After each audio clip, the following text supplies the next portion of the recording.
Hey guys, what's up? It's time for a blitz game. I'm playing paired quite a bit down to my rating, so we're gonna see. Hopefully, we can get a relatively easy win here. I think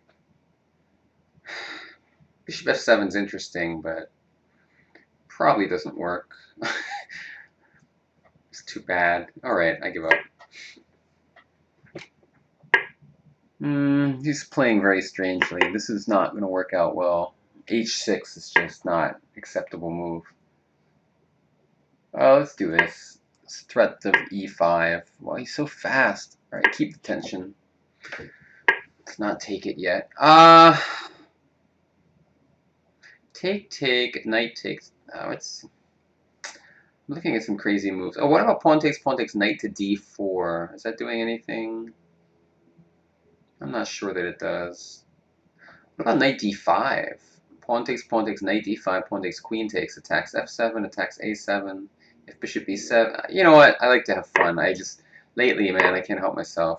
I just like to play the fun moves. I keep winning, so what the hell? You know, it's funny, after pawn takes, queen takes, he can't even. Well, he didn't take it. Do I have any more fun moves like knight to d4 now? It's interesting, but I'm just gonna play it safe. Alright, so I have the two bishops after all this. a4 is a typical move. He's still down in development.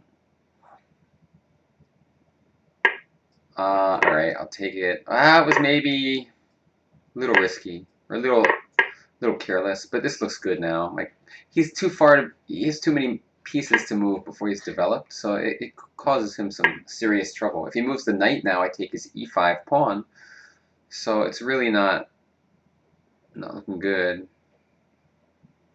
for him.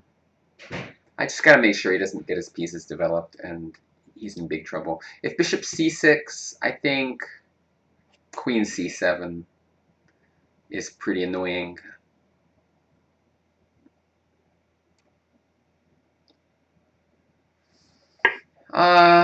Yep.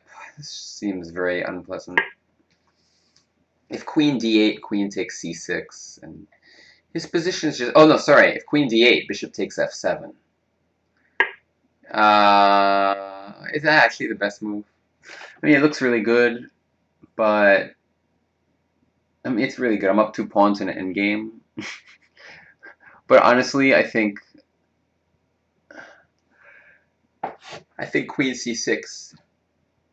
Now, you know what? Let's play it. Let's play it safe. Just go to the endgame up 2 pawns. And then knight takes e5. I mean, there's no way I'm not going to win this. So whatever. Let's take this just to avoid any. Well, hold on. We got 2 bishops. Maybe we should keep them. Nah, I'll just take it. So that way there's no more bishops opposite concerns. Like f3 or something. Bring the king in. Not the scariest thing I've ever seen. If h3, g3. Where do I put the bishop? Let's just go back here. Rook a1. Nah, I'll just keep it where it is. I'm going to go king f4 next move, and it's kind of an active king, I guess. And then I'll try to go g4. If rook g... Oh, I can't go rook e8. I think g4 looks annoying.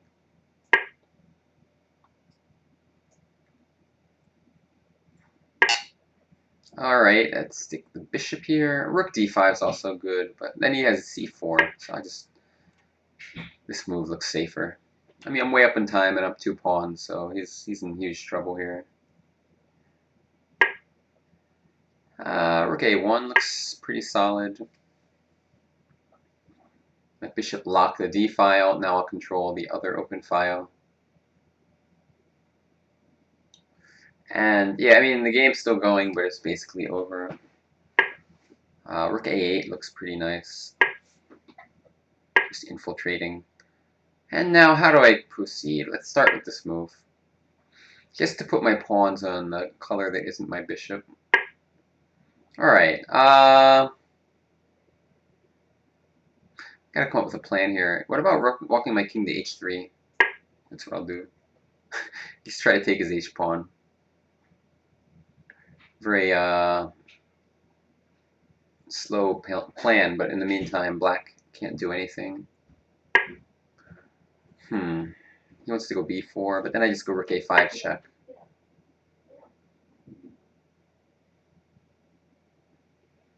So I'm just coming to h3. You know what? All right, I changed my mind. let's not do that. All right, my rook doesn't need to be here, I guess. Hold on. Where's my rook? Okay. This move kind of ties his king down now. So he can't go king d6. If he moves his bishop, I go rook h8 or rook f8. If he moves his rook, I take his bishop. He's almost in zugzwang here, to be honest. Yeah, I mean, that's not the move he wanted to play. Rook f6, I guess. If b4, I just ignore it, and I take on f6. Here we go. If pawn takes pawn, I just recapture. This looks pretty strong. Yeah, I mean, he's pretty much toast at this point.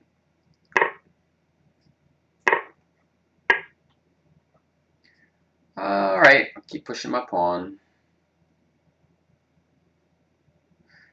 He could resign. He could have resigned a long time ago, but he didn't.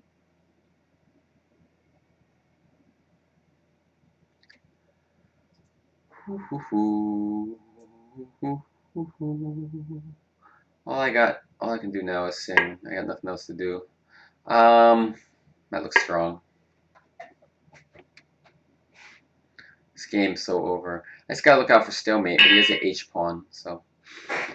Cool, I win. Alright, thanks guys for watching. The game was like, he just wasn't developing his pieces. And this is an interesting move, this knight d5. I mean, again, I like playing interesting moves lately. I just can't help myself. Does it work? Let's see what Houdini says. Yeah, it says I'm just winning. So knight d5 is just like the strongest move. You know, but the question you have to ask yourself is, how do you find such moves? Well, there's a few reasons. Because it's not like, you're playing a blitz game, and you feel like I should be developing my pieces, maybe playing a move like a4.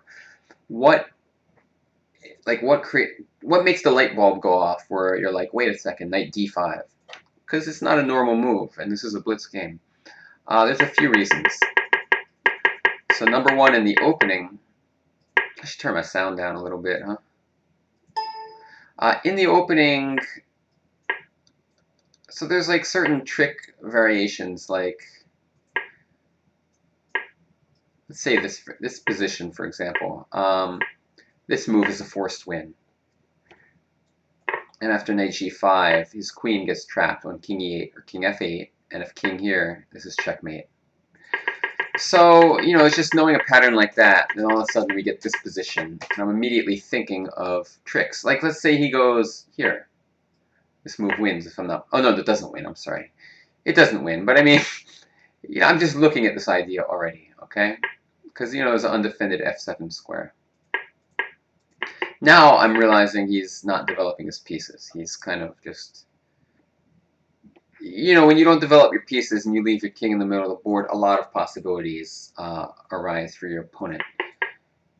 And so my gut was telling me that, like, I have a big edge in development here.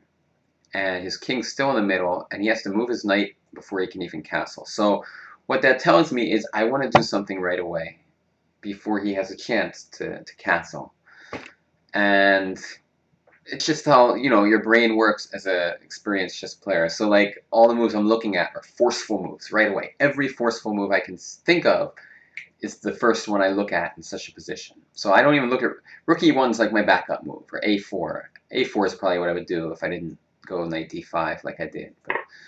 But But then I saw this idea, and it looked like it worked. And the reason I looked for it, though, is because of all those cues, you know, the f7 square, the lack of castling, stuff like that. And so even in a fast game, you know, my brain is trained to just think about moves like this instead of normal developing moves. So I hope you guys thought this was interesting. Thanks for watching. I'll see you tomorrow with another game. Bye-bye.